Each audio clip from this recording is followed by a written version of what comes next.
Bonsoir, bienvenue dans le 20h BFM. Je suis ravie de vous retrouver encore ce soir. On est évidemment ensemble jusqu'à 22h. À la une ce soir, ces images, ce spectaculaire éboulement en Savoie sur la RN 90 qui est la route menant aux stations des Alpes dont les accès sont fermés ce soir. Des dizaines d'automobilistes sont à l'arrêt. Nous serons avec l'un d'entre eux dans un instant et nous ferons le point évidemment sur la situation. La fin du 4e échange d'otages contre des prisonniers entre Israël et le Hamas, marqué par la libération d'un otage franco-israélien, Ofer Calderon. Il est ce soir aux côtés de ses 4 enfants. Vous verrez les images extrêmement émouvantes de ces retrouvailles. La prochaine libération aura lieu samedi. Nous en parlerons avec Olivier Ravanello, mais aussi avec Bernard-Henri Lévy, qui sera notre invité ce soir. Allez-vous imposer des droits de douane à l'Europe ? Affirmatif, dit Donald Trump. Après le Canada, le Mexique, la Chine, l'Europe sera donc la prochaine sur la liste.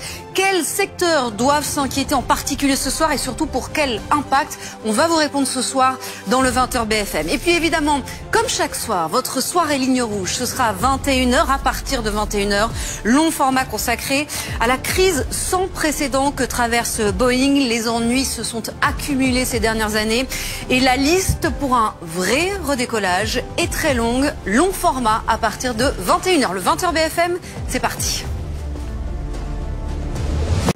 Ces rires incroyables, ce sont donc les retrouvailles d'Ofer Calderon avec ses 4 enfants dans un hôpital israélien après 15 mois de captivité. À ses côtés, vous avez vu notamment son fils et sa fille qui avaient été enlevés le 7 octobre dernier avec lui. Ils ont 12 et 16 ans. Au total, lors de ce 4e échange, 3 ex-otages ont donc été libérés contre 180 détenus palestiniens. Libération donc de ces ex-otages dans la bande de Gaza avec cette même mise en scène insolente, choquante du Hamas. Regardez les images, elles sont commentées par Mathilde Couvillier avec Ilalel Aflaï. Dans un instant, vous retrouvez évidemment sur BFM TV Karine de Ménonville pour Week-end Soir qui reviendra notamment sur la situation sur cette RN 90 qui est progressivement en train de s'améliorer. Moi, je vous retrouve demain soir, bien sûr, pour le 20h BFM. À demain soir, très belle soirée.